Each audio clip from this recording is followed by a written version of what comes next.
Mattia Binotto is going to leave Ferrari from 2023 onward, and while this was expected by the fans and the F1 world, the statement was truly shocking because Ferrari denied any possible leaving of Binotto just a couple of weeks ago.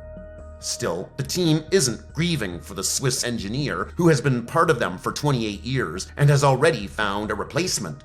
Although we are due for an announcement from the Maranello team, some names have started to circulate throughout the F1 world, and some of them are louder than others.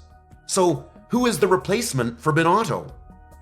Mattia has been a team principal for Ferrari for 3 years straight, from 2019 to 2022. He took this position from Maurizio Arrivabene, and in 2019, the Maranello team was caught in a fuel scandal. As a repercussion, both of their cars ran on a lower amount of fuel in 2020 and had the worst finish in the Constructors' Championship in years, finishing P6. Still, Binotto was able to bring the team back on track, finishing P3 and P2 in 2021 and 2022 respectively. However, Binotto was also presented with the opportunity to win championships, such as the one in 2022, when Leclerc emerged as the #1 guy after the third race in Australia.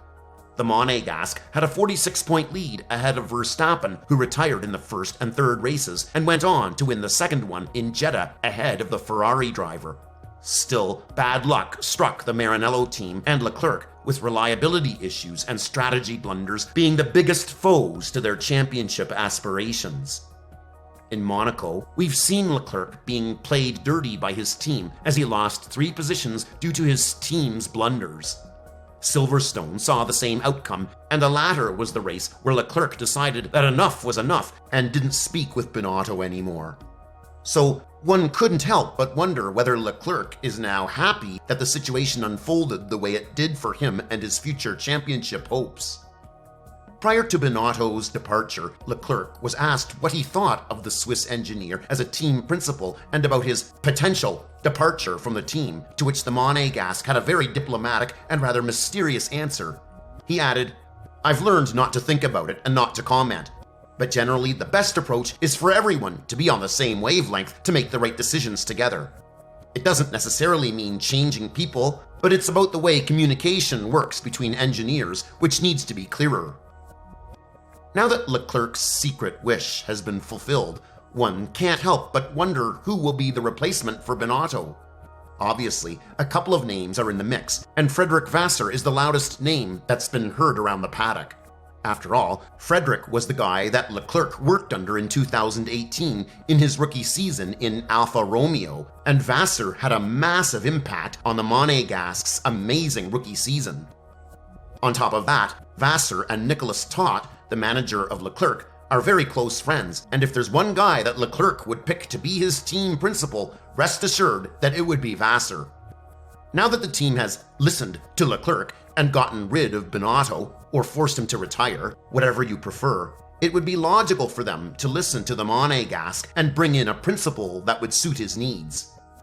This is something that Sky F1 reported as well, adding, "My understanding is the new boss will be Fred Vasseur, who is currently boss of the Alfa Romeo team. I think that's the kind of individual Ferrari want." Still, there are many more names that are circulating in the F1 world regarding the replacement for Binotto, such as Maurizio Arrivabene. Maurizio left this position in 2019 when he was succeeded as chief executive officer of Juventus FC in the Italian Football League by Binotto. However, this club is currently dealing with a massive scandal, which is why Maurizio was forced to leave his position. Sky F1 reported on this matter as well, going to the extent of saying that Mauricio's exit has been dictated by John Elkann, who is the chairman of Ferrari, because the team desperately wants to reunite with the former team principal. Arrivabene was leading the team in 2018 when Vettel and Hamilton were in a close fight for the 5th championship. However, reliability issues and mechanical woes did their thing for Ferrari, which saw Vettel lose this battle. Craig Slater from Sky F1 wrote about this current situation, adding, "These changes at Juventus you have to assume have been rubber-stamped by John Elkann. They are not linked, and there is no sense of any financial wrongdoing at Ferrari. But it is worth noting the crossover of staff at executive level you have between Juventus and Ferrari.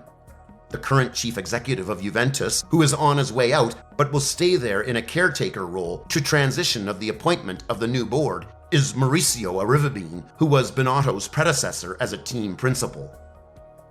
So, are there some other names that Ferrari is considering as a replacement for Binotto? Indeed, there are. Of course, the team is going to think big and try to lure some of the big fish, like Toto Wolff and Christian Horner. However, this is going to be mission impossible for the Italian team due to the fact that Wolff is also a third of an owner of the team, and Horner is the chief executive officer. Horner's responsibilities in the team may increase now that Dietrich Mateschitz has passed away, and the fact that he has been with Red Bull since day one speaks volumes about his dedication to the team. There are some team principals who work in teams that have been rather dysfunctional in 2022, such as Franz Tost and Andreas Seidel in AlphaTauri and McLaren respectively. Franz Tost led AlphaTauri to P6 and P7 in the Constructors' Championship in 2021 and 2020 respectively, and he was also the team principal when Gasly scored his first win of his career in 2020 in Monza. But in 2022, AlphaTauri finished P9, just above Williams, and it's evident that the team has struggled a lot with the new regulations. McLaren, on the other side, finished P5 after being P3 in 2020 and P4 in 2021, in what could be seen as a declining form of the Woking-based team. Still, the relationship between the team principals and their respective teams will be unaffected because they have already rejected Ferrari's offers and are expected to make it work with their respective teams. After all, that's what a good team leader does, rather than jump ship whenever stuff gets hard. Ross Brawn was also related to this seat, but the former owner of Brawn GP, a team that was bought out by Mercedes, has said that enough is enough in this sport, and he is nearing retirement faster than anyone could anticipate. One couldn't help but wonder if signing a new team principal would solve all of Ferrari's problems. Obviously, Leclerc is now satisfied, and his chances of leaving Ferrari beyond 2024, something that's been a main concern for the Italian team, have diminished down. But rest assured that Ferrari will see the same results they saw throughout the 2022 season if the tactics team stays the same. The team principal isn't responsible for the tire choices or for the driver's mistakes, and with Ferrari losing Binotto, they lost a respective engineer who knew quite a lot about the engines and the way they operate in F1. And Ferrari is a team with class and reputation. Although they've been the laughingstock of Formula One for the past couple of years, that doesn't mean that the team is easy to operate. That is why putting a new team principal in place is going to be a huge challenge for the individual who accepts this job, mostly because he would have around 2 to 3 months to understand the philosophy of the team and continue where they left off. Had the team kept Binotto, this wouldn't have been a problem. Obviously, the relationship between the Swiss engineer and the Monegasque superstar was beyond repair, and the team's obvious solution was to try and bring in another team principal to see how things stand in 2023. There have been reports that Binotto was offered around $1.2 million to refuse the candidatures of top-performing teams in the following 6 months, and this offer was made by Ferrari. This just goes to show that the team is afraid that Binotto is going to take his challenge to the main competitors at Ferrari, which could hurt Leclerc's hopes for a championship season in the following period. What do you think will happen next with Binotto? Who do you think will replace him at Ferrari? And more importantly, do you think that Ferrari did the right thing by letting Binotto go? Let us know in the comments below.